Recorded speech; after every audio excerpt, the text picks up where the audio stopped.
Даже сега така да видите даже. Лошо го е фанал само тройката отдолу, така е много опасно. Винаги трябва да се внимава. На първо място е безопасността. Имали сме доста опасни случаи с Генчо, може да ви потвърди. Един път, ако не бяхме двамата вътре в лодка, ще стане много опасно.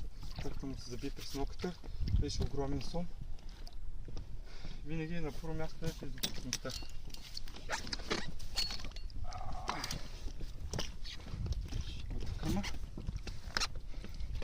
Хубаво да бях взимал клещи или така, хубаво се измори. Така се прави.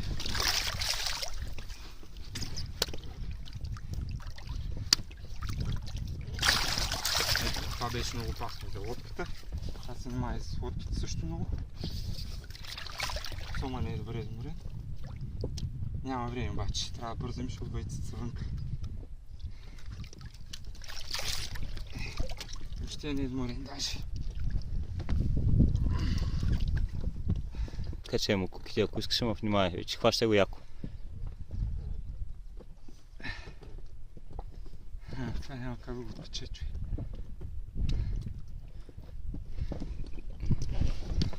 Ти клещи имаш случайно? Не. Имам само ръкавици тука.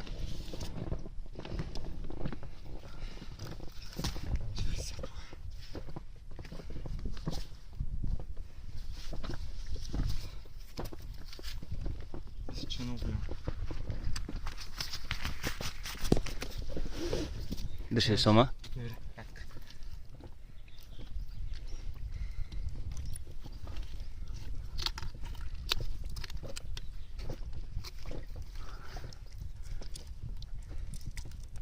Държи го, вече е твой. Пусни куката.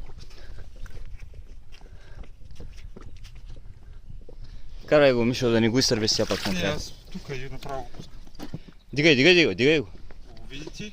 Ма трябва да го измериш или какво? Не, няма да го мера. И следва пускането. Без ноги. Дигни го във въздуха малко. Колко е според тебе? 1,70 м. Добре, много хубаво борба направи. Много яко го извоя. Как?